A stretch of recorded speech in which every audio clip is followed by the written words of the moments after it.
So all of you, I think everyone inside the chat is veterans, but this is our Sharash Ibar. This is how we reconnect to our cultural roots as being a Shemitic people, a Shemitic people, and learning this language is helping us to unlock the scriptures. Ibar is who we really are as a people. I'm saying this for the purpose of those who may catch this on Facebook. Ibar is our progenitor, and they changed Ibar into a made-up word called Hebrew. So we're not really Hebrew people. We are Ibaryam people. And Sharash is just roots. So this is the roots of our culture. This is the roots of our nature. All of you know this is just us showing that the red letters at the top is the original glyphs, hieroglyphs of the language. This is what Adam was taught, Noah, so forth and so on. And then the letters you see in a brown box, that was the second generation, and that was the first I don't want to say mistake. Well, yeah. The letters in the brown box was the first mistake our ancestors made, because when you go to those letters in the brown box, those letters are abstract. You really don't know what they're saying. You can see if you look at the red I at the top, it matches down. It matches to the character that looks like a O, but it's really not an O. It's an I. It's a Hebrew I. And since they took the Irish out of the pictograph, you can't really tell what that is. That looks like an O now. And then the second character, the red character is a ba, a B sound. If you follow it down to the brown box, you really can't tell what that is. And then the last character in red is the head of a man. It gives us the R sound or Ra sound. And you follow it down to the brown box. Again, you don't know what that really says. So this was the first mistake our ancestors made, going away from the hieroglyphs. And now we're finding out this is the reason why these translations of the Bible or the translations of the Hebrew scrolls are just greatly butchered. And a lot of what the Father said to the ancestors has been mistranslated, stretched, misconstrued, and that's leading to a lot of false doctrine. This is helping us unlock our culture. And this right here, we're just pointing out how our language gave them their speech. And this is our tribal declaration. Everyone, you guys know this. This is just something we just, the Bible is based on Israelite scrolls, and it was written by Israelites. If you don't understand the Israelites, you won't understand these scrolls. A lot of brothers and sisters, and I say brothers and sisters, I mean Israelites, Hebrews, whether they be Christians or actual Israelites, they are stretching text because they don't know the original language. I just commented on a post last night where one of my friends had reshared another ministry's video where they're street teaching, and they're teaching the women about wearing pants. So I just shared what the Most High blessed me with years ago, because we're here for the nation. We're here to help the nation. But these brothers, or a lot of these brothers, are pushing doctrines onto people, especially sisters, that the text don't line up with, and they can't see it because they don't know the original language. So that's what we're saying. You don't have to be an Israelite. We're not one of these people saying, oh, if you're an Israelite, you can't come over here. Or if you're an Israelite, no. We're just saying you have to understand the Israelite way of life to understand what those scrolls are saying. It's just like today in modern music. If you don't understand our slang, you can listen to a hip-hop song and the beat is nice, but you're just bopping your head to the beat. But what that brother or sister is saying, if you're not steeped in that culture, you don't even know what they're talking about. They could be insulting your mother in their slang, and because you don't know their slang, you're laughing and bopping your head, and he's calling your mom some kind of derogatory term. That's how it is in these scriptures. It's based on Israelite culture. It's not. We're not being, mean, spiteful. We ain't trying to be special. Like, oh, there's no puffed up with pride, none of that here. It's the facts of the case. If you don't go back and learn the original culture of the Israelites, everything you read in these poor translations, whether it be Septuagint, ESV, whatever, you're going to miss what the original author is saying because you don't know the Israelite way of life. That's all we're saying here. So, Mashapah, this is a word I came across this week in my studies. It's going to be an easy word, But I'm going to play the whole song to give you time, and you're going to see how just simple our way of life is. You don't have to have no kind of 5, 6 year degree. You don't have to have nobody putting oil on your head, pushing your head back, talking about let it go. Just learn the original way of the Israelites, and the Bible is going to come alive to you. So here's today's word. The English equivalent will be grave or sepulcher.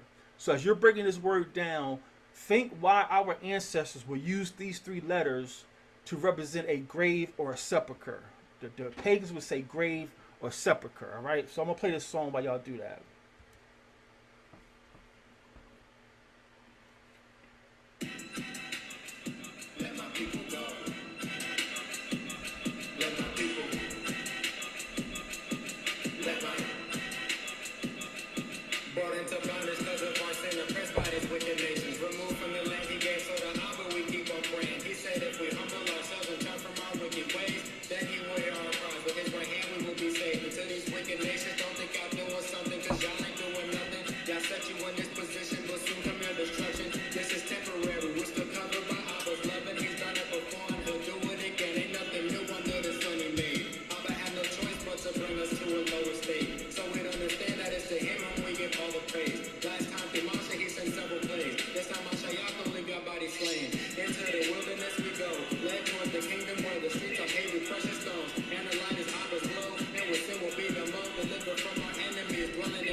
Flames on right, Mayan water, aqua wet, albertaz unto your left side. Being born, walking in truth, the best life, especially when operating inside of the best price. Oppression on us from the east to the west side. The OBs for the top of every church right in the west skies. Jeremiah 29, yes, don't forget 5. Building in his land, sweaty brows, a collar and necktie. I'm praying you hear our cries. Every time we send up petitions, a prophet did arise. And this time is Mashiach. He about to crack the sky. The sleeping saints brought up out of the dark to sleep has been prophesied. Living life, we're living lies, we're living lies. A new beginning, Genesis in the Exodus shall arise. See parted into 2 for the ones called Israelites. With the strangers cleaving your Zechariah, we in them times. We may need them eyes, victims of these Edom crimes. Eating swine, being redefined, reaping and squeezing lines. God sent us Mashiach, and we send to the K9s. J-Vine, and scattered us now, we victims of the same time. No one knows the appointed time except the Father who created it. In the meantime, let's get ourselves right so we can make it in. We're in this world, not of it. Y'all made us a people different unto himself. We'll surely hear his voice if we keep listening. We're all assigned a mission of obedience. The test to stand firm among our enemies who wish to see our deviance. Let it be shown with Abba, who will never be defeated. He protects us with his presence just as long as we keep seeking him. Endure the slight affliction, trust his word will come to pass. It's never better in captivity, but gather his tranquility. This time is moving fast, the hour draws nigh. When we hear that trumpet blow, it's time to go with Malach and decorating the sky. There ain't a better time to be shown that you're an Israelite. So while the Yahweh truth, understand the strength and better sight. The nations will bow down and acknowledge your name. Don't stand in fear on hearts will fail, seeing YAHAWASHAI's face. Minds confounded in the shame, cause we're the ones who were saved. Bleeding and cleaving desperately, but for them it's too late. You prepare for us a place, I've heard we always have faith. Following the instructions you gave and every word that you say. Let my people go. Let my people. Let my go.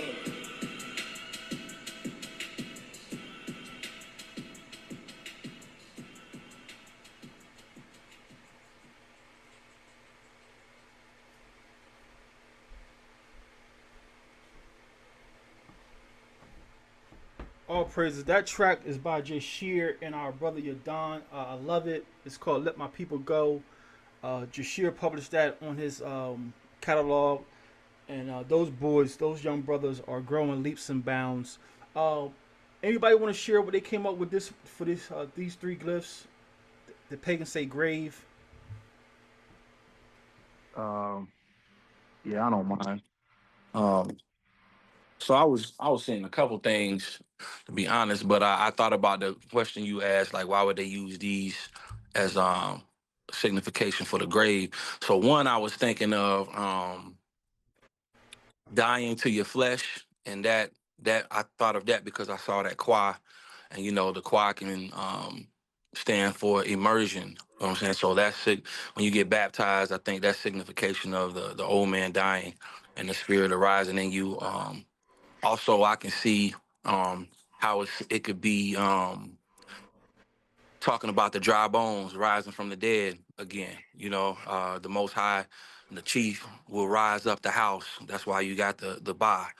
And then I can also see that it being something signifying for YAHAWASHAI, the Most High raising him from the dead as well. So, those are some of the things I was seeing. If I'm off, feel free to correct me.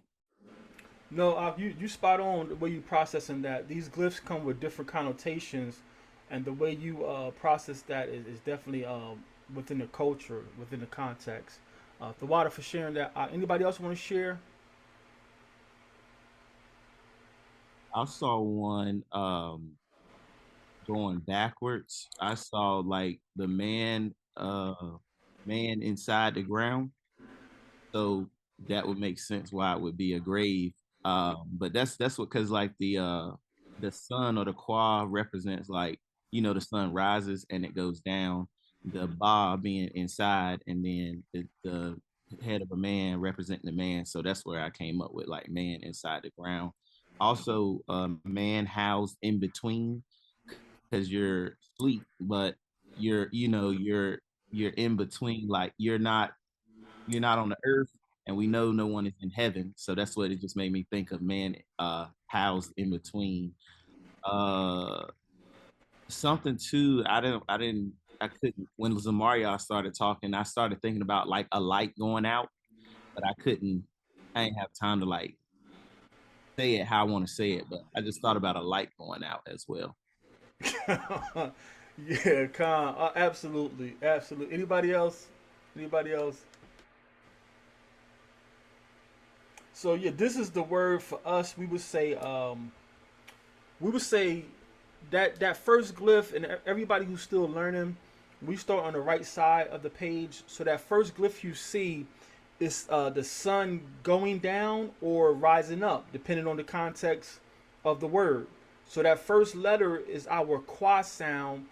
Most of us, myself included, we are in the habit of using the ka sound, but we already have a glyph for the ka sound. So I really believe this is our ancestors' qua sound. And you notice if you turn that what about 90 degrees and shorten that line in the middle, it became the pagans what?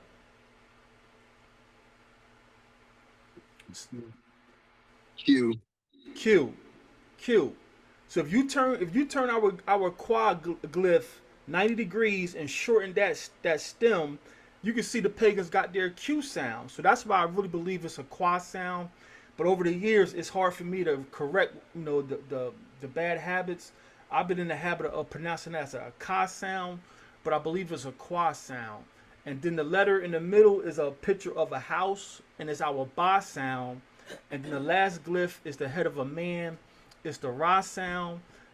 We inherently, and the theologians, their research supports our glyphs have a short a sound in between them, and this will be Qabar. Qabar. And I'm crazy. Most of you are crazy, and like Shamaria did, I went backwards because it was easier for me to process it. So it's the pagans' word for grave, or sometimes the text say sepulcher. And for us, I can see the man is going inside. The man is being lowered. A man is being lowered inside. And I didn't even catch, that was beautiful how Shamaria said that qua, you're in between. Because you're definitely not in heaven with the Father, and you're not in hell yet because judgment hasn't come yet. So it's like that was beautiful how I did that. And that's why it's good to have everybody eyes on this thing, because we all have different eyes and different talents. We all process this thing differently. Even how Zamaria was saying, we could see Messiah in this because the chief rose him from the grave. So it's wonderful when the Most High bless you and restore you to your culture, And our way of life is so simple. Some brothers, I'm talking about Israelites, they want to make it seem so complicated and deep just so they can elevate or think they're elevated over the people. And it's like, nah, bro, this way of life ain't deep. You put the time in, you keep yourself sin free, and the Most High going to start to talk to you and reveal things to you. So this word Qabar, you can easily see why the pagans say grave or sepulcher, because a man is being lowered inside the earth. A man or a man's house is now in between. A man's house is in between. You ain't in heaven, because the scriptures tell us no one has gone to heaven. The Son says no one has gone to heaven. No one has gone up or come down except who the Father has sent. So all our brothers and sisters who are living those different alternative religions, and I see it every week. Somebody is happy birthday to Big Mama in heaven. You would have been 95. It's like, my heart bleeds for these people. Your Big Mama, maybe she was a good person. She's not in heaven. The little babies who die of infant deaths, yeah, it's tragic, and they're not in heaven. And nor is the worst, scum of the earth in hell yet, because that final state of hell, that eternal punishment, that's after judgment. So how I said that qua is like your house now is in between. You don't live on earth no more, and you definitely don't live in the Shemayim, the heavens where the Father is at. So this thing, I thought this would be just an easy word. You can see how our culture is strict. I keep saying it's simple, but I don't want to mean like we're simple people. Like, it's just not overly deep. It's just not overly deep. But this practice of breaking these glyphs down, it's going to help you unlock these scriptures, and you can tell when the translators don't know what they're talking about. You can tell when like someone has tainted if Paul really wrote this letter, somebody has tainted with this letter, because what you're reading from Paul is contradicting the law, is contradicting Israelite culture. And learning these glyphs, I don't care who scoffs at us, I don't care who like, oh, you don't take all of that. Listen, you do what you do, we're gonna do what we do. But this is why you can't even have conversations with other Israelites, because they don't understand. They don't take the time to learn these glyphs. That's why you have people trying to say one of the oldest running. I don't want to use the word debate, because I don't get involved in debates. One of the oldest running issues out there is Messiah also the Almighty God? And you have Israelites who are keeping commandments. They're keeping feast days, but they believe that Messiah is also the Most High Yah. And it's like, because you don't take the time out, or no one's took the time to teach you this culture, which is based on our language, you can't see how a son can't be the father of the same house. There's no way in our culture a son can also be the father of the same house. Now, you can be a son and a father, yes. I'm a son and a father, but I'm not the father of my father's house. That goes against the culture. So when I go to my father's house, I'm in the position of a son. And when I go back to my house, now I'm a son, but I'm in the position of the father. I'm the Abba of this house.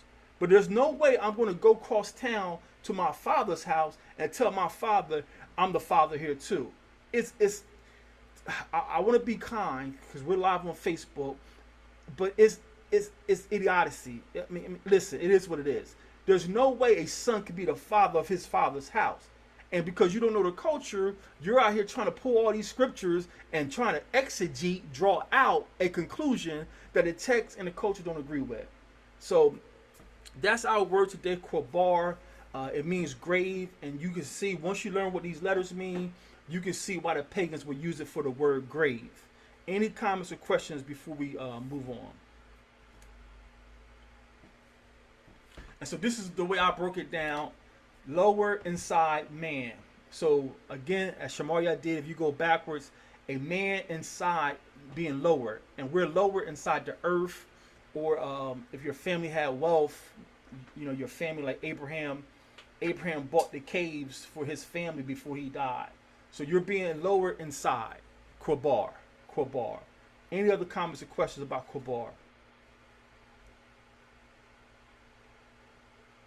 All right, all praises to the great I am. I pray someone receives some understanding. And this is just saying the Hebraic context of the pagan word grave means that a man is lowered inside, and as all of you have added, depending on the context, a man's house is in between heaven and earth now, or the chief is the chief of the house is going to elevate, or the opposite of elevate, he's going to demote you. So man, this it's just beautiful. It's just once you become a Shemitic Israelite, a born again, filled with the Spirit, you really. I'm not trying to help where you can help and share what you can share. But if that brother or sister want to go back and forth with their emotions or what they've been taught, just bid them shalom and move on. Just other people may grab what you put out, but this is why other Israelites, they can't understand the text like we do. And it's not being braggadocious or prideful. It's all praise to the great I am for this understanding. Any last comments or questions? All right, all praise to the great I am. Let me get a